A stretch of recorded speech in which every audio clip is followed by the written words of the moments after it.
naging pangunahing prioridad ni dating Pangulong Rodrigo Duterte ang war on drugs na kung saan naging epektibo at minahal ng taong bayan na siya ring ikinatakot ng mga kriminal at masasamang loob.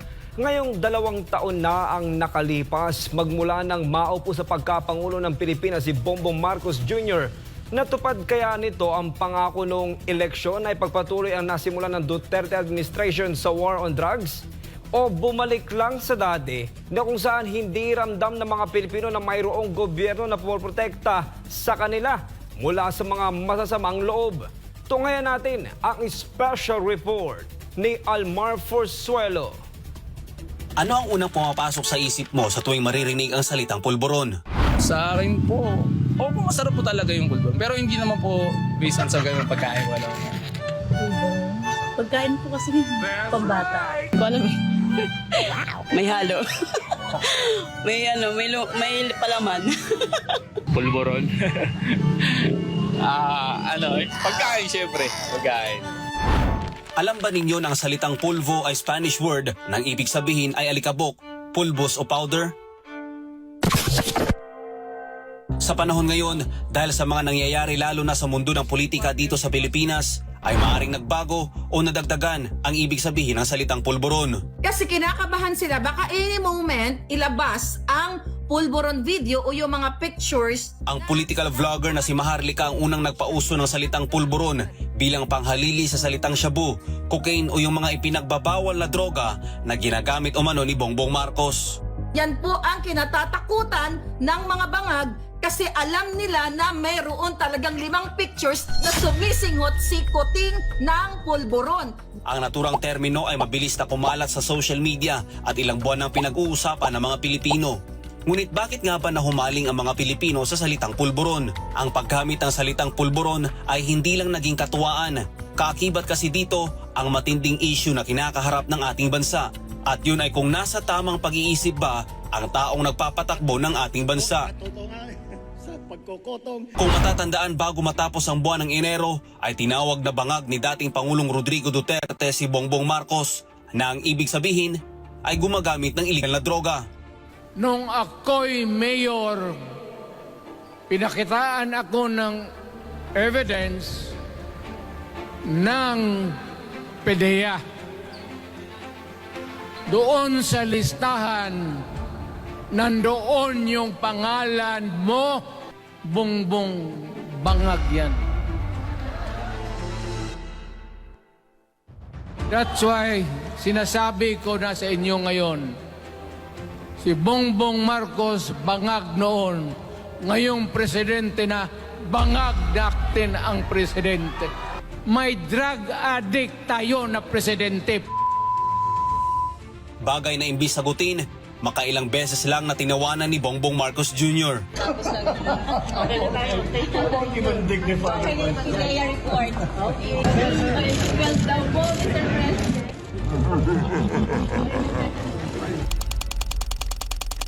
Kasunod dito, ang naturang pahayag ng dating Pangulo ay lalong tumibay matapos na lumutang ang dating PDEA agent na si Jonathan Morales na nagpapatunay na totoong sumisinghot ng pulburon ang presidente ng bansa. Dahil dito ay muling natanong si Marcos kung gumagamit ba ito ng pulburon. Sa pagkakataong ito, nawala ang malutong na tawa ni BBM, ngunit kagaya ng nauna, inakusahan niya ang dating PDEA agent. This fellow is a professional liar. Bagay na ikinagalit ng libu-libong mga Pilipino.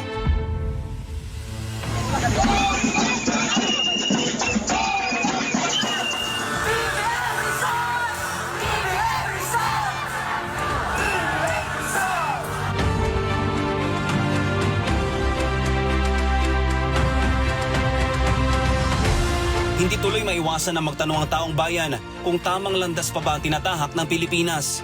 Gayong patuloy na iniiwasan ng Pangulo ng Bansa ang issue ng illegal na droga. Patunay rito ang pagtaas ng crime rate sa Pilipinas na kung saan takot at pangamba ang naidulot sa mga simpleng Pilipino. Dati kasi nung panahon ni Duterte medyo nabawas-bawasan yung mga adik. Ngayon parang lalong lumala yung mga kabataan.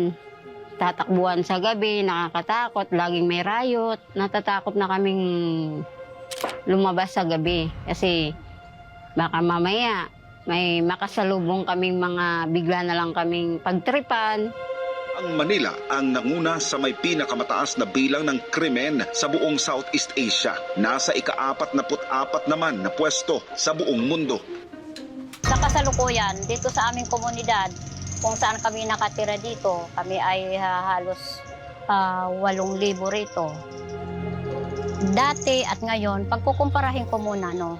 Dati, nung nakarang administrasyon, malaya kaming nakakalakad sa hating gabi. Wala kaming hindi kami nangangamba. Dati po, sabi ko nga po, iba yung pakiramdam namin nung pag naglakad kami dati. Abot ni kami alas 10, alas 11, alas 12. Panatag kami. Pero ngayon, alas 10 pa lang, nasa loob na kami ng bahay. Hindi na kami makapag-cellphone. Pag medyo madilim na area, hindi na kami makapag-cellphone. Kasi nangangamba kami na baka biglang hablot o kaya kami mismo ang hablutin. Kaya ngayon sa ikatlong sona ni BBM, hiling ng mga Pilipino na sagutin ang tanong kung ito ba ay gumagamit ng iligal na droga o hindi. Ayun. Para malinis ko yung pangalan. Kailangan din niya talagang mabigyan ng sagot or matuldukan sa pamamagitan ng mga explanation. Dapat lang talagang sagutin ni BBM ang isang tungkol sa droga kasi number 1, siya yung presidente na dapat talagang siya maging ehemplo. Dapat lang sagutin dahil sa ngayon ay lumalaganap na naman ang droga, hindi katulad nung kapanahonan ni President Rodrigo Duterte. Dapat niyan sagutin yon kasi ako, naging din ako sa kanya naging active din ako na ikampanya siya noon. Sabihin na naniwala ka na gumagamit siya ng pulburon. Posible. Yun na yun, matik na yun. Gusto ko sana pag-usapan yung tungkol sa drugs. Diba? Yung sinabi ni dating Pangulong Duterte na gumagamit sa illegal na droga, dapat na sagutin yun. Dapat. Ayun ang kanya sagutin. Kung totoo o hindi. Dapat niyang sagutin yun. Kasi kumbaga, tanong ng taong bayan na rin yun. So, ibig sabihin kapag as long as na hindi niya sinagot, ibig sabihin Maybe marahil o ganun. Actually, sagutin niya talaga dapat yun kasi para mapatunayan na hindi talaga siya gumagamit. Siguro, dapat niya kung gumagamit niya talaga o hindi, sana sabihin lang naman yung totoo na lang. Opo, dapat sagutin kung totoo ba yung pinaparatang sa kanya. Pero kung sagutin man o hindi ni BBM ang mga aligasyon na ibinabato laban sa kanya, isa lang ang malinaw ngayon sa mga Pilipino. Ang pulburon ay... Siyempre, hindi naman tayo pinanganak kahapon. Alam natin yun kung anong ibig sabihin nun.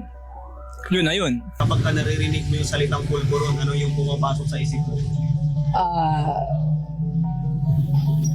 Iba na. No comments. Adik. Mati. Ang iisip, yung pulburon kasi naisip ko dyan, isang password lang nila sa simplified na tawag dun sa Cebu na tinatawag na pulburon. Akala ko yung pagkain niya nung una pero ang ibig palang sabihin ay yung palang tungkol sa Cebu. Hindi sa iyo na yan lahat. Araw-araw. Monday, Tuesday. Tuesday. Isang linggo. Pag-ibig. Pulburon. Okay? Sarap yan. Para sa Diyos sa Pilipinas kung mahal, Almar Forzuelo,